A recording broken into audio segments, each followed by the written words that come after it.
La fièvre chronique, c'est un peu l'une des plus grandes énigmes de la médecine. Un symptôme que tout le monde connaît, bien sûr, mais quand cette température s'installe pendant des semaines sans raison apparente, eh bien, ça déclenche une véritable enquête clinique. Alors ensemble, on va explorer cette investigation méthodique pour démasquer les causes qui se cachent derrière. Voilà le plan de match. On va avancer de manière très logique. On commence par définir le problème et on ira jusqu'au cas qui reste non résolu. C'est en suivant ce raisonnement, pas à pas, qu'on arrive à structurer sa pensée face à une situation aussi complexe. Bon, avant de se lancer dans l'enquête, il faut qu'on soit tous d'accord sur ce dont on parle. Poser des bases claires, c'est vraiment la première étape indispensable pour ne pas partir dans tous les sens. Alors voilà, la définition clinique, elle est très précise. Il y a 2 critères à retenir. D'abord, une température qui atteint ou dépasse les 38 degrés Celsius. Et ensuite, une durée qui s'étend sur au moins 3 semaines. C'est cette combinaison des deux qui tire la sonnette d'alarme et qui fait la différence entre un petit virus qui passe et un vrai défi pour le médecin. Toute enquête, et celle-ci ne fait pas exception, commence toujours au même endroit, au contact du patient. C'est là, avec une écoute attentive et un examen rigoureux, qu'on va recueillir les tout premiers indices. Et souvent, ce sont les plus importants. Cette étape, c'est vraiment le fondement de tout. L'histoire du patient, ses voyages récents, ses habitudes de vie, même la présence d'une prothèse ou d'une valve cardiaque, absolument tout peut être un indice. On va aussi s'intéresser de très près à la fièvre elle-même. Est-ce qu'elle est constante? Est-ce qu'elle fait des pics? Est-ce qu'elle est plutôt ondulante? Parce que certains profils de fièvre, ils peuvent déjà nous orienter vers des pistes bien précises. Chaque détail compte. Quand on est face à des centaines de causes possibles, on ne peut pas tout tester. C'est juste impossible. Il faut donc une stratégie. Et cette stratégie, c'est le principe de l'entonnoir. On part du plus large et on resserre petit à petit pour devenir de plus en plus spécifique. On commence donc par jeter un grand filet, avec des mailles assez larges. L'idée ici, c'est de faire une série de tests assez standards pour essayer d'attraper les causes les plus communes, les plus évidentes, avant de penser à des examens qui seraient plus compliqués ou plus invasifs. Chaque examen a sa propre logique, bien sûr. Le bilan sanguin, avec la numération formule sanguine et la CRP, va chercher des marqueurs d'inflammation ou d'infection. Les hémocultures, qu'on répète plusieurs fois parce que les bactéries ne sont pas toujours présentes dans le sang, elles sont capitales pour débusquer une infection sanguine.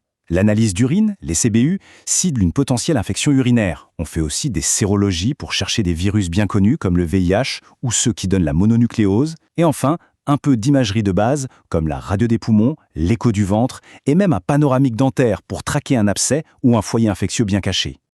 Ah, c'est justement là que l'enquête se corse. Et, il faut le dire, devient vraiment passionnante. Si tous ces premiers examens ne donnent rien, ça veut dire qu'il va falloir creuser plus loin, avec des outils plus performants. C'est le moment de resserrer les mailles du filet.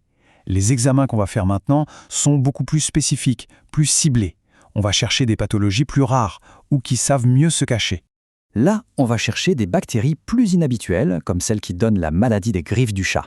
On explore aussi la piste des maladies auto-immunes avec des marqueurs comme les anticorps antinucléaires.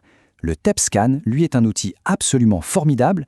Il nous montre en couleur les zones du corps où il y a une activité anormale, ce qui peut nous pointer directement vers une infection, une inflammation ou une tumeur. Et puis parfois, la seule solution pour avoir une réponse, c'est d'aller prélever et analyser un petit bout de tissu grâce à une biopsie. Par exemple, une biopsie de l'artère temporale chez une personne âgée pour chercher la fameuse maladie de Horton. Après toutes ces investigations, au fur et à mesure, les pièces du puzzle commencent enfin à s'assembler. Les centaines de possibilités qu'on avait au départ finissent par se regrouper en 4 grandes familles de causes. Ces pourcentages donnent une bonne idée du paysage global. On voit que les infections, qu'elles soient bien localisées ou plus étendues, restent de loin la cause la plus fréquente. Juste derrière, on trouve les cancers, et en particulier les maladies du sang, comme les lymphomes. Ensuite viennent les maladies inflammatoires, et puis il reste quand même un bon quart des cas qui sont soit divers, soit qui, malgré tous les efforts, resteront sans diagnostic clair. Pour que ce soit plus concret, voici quelques coupables classiques. Côté infection, on pense tout de suite à l'endocardite, qui est une infection des valves du cœur, ou à la tuberculose. Du côté des cancers, les lymphomes sont vraiment des suspects numéro 1. Et pour les maladies inflammatoires, la maladie d'Horton chez une personne âgée ou le lupus chez une personne plus jeune, ce sont des diagnostics qu'il faut toujours avoir en tête. Et tout l'intérêt de cette longue enquête, c'est de l'aboutir à un diagnostic précis. Parce que c'est ce diagnostic qui va nous permettre de proposer enfin un traitement. Et ce traitement, il doit être parfaitement ciblé sur la cause qu'on a identifiée. Le traitement découle directement du diagnostic. Prenons l'endocardite. On veut éliminer la bactérie, donc on utilise des antibiotiques puissants, souvent une association comme amoxicilline et gentamicine, par voie intraveineuse et pendant longtemps, de 4 à 6 semaines. Pour un lymphome, c'est la chimiothérapie qui va s'attaquer aux cellules cancéreuses. Dans un cas plus simple de fièvre due à un médicament, la solution est juste d'arrêter le coupable. Et enfin, pour une maladie de Horton, le but est de calmer l'inflammation des artères avec des corticoïdes à forte dose, comme la prénisone, tout en faisant attention à leurs effets secondaires. Mais alors, que se passe-t-il quand l'enquête, malgré tous nos efforts, se termine sans qu'on ait pu identifier un coupable clair? C'est une réalité pour environ 1 cas sur 10. Même avec une investigation complète menée dans les règles de l'art, on ne trouve aucune cause de manière formelle. Dans ces situations, ce n'est pas un échec, c'est une conclusion en soi. La stratégie change complètement. On arrête de chercher activement une cause et on passe à une surveillance attentive de l'évolution. Et ce qui est rassurant, c'est que pour la grande majorité de ces cas inexpliqués, le pronostic est bon et la fièvre finit souvent par disparaître toute seule. C'est vraiment la question qui résume tout. Elle nous rappelle qu'en médecine, face à l'inconnu, la méthode est notre meilleur allié. Transformer un symptôme qui peut paraître banal en une enquête structurée, c'est ça, l'essence même du raisonnement clinique. Et c'est la clé pour résoudre les énigmes les plus complexes.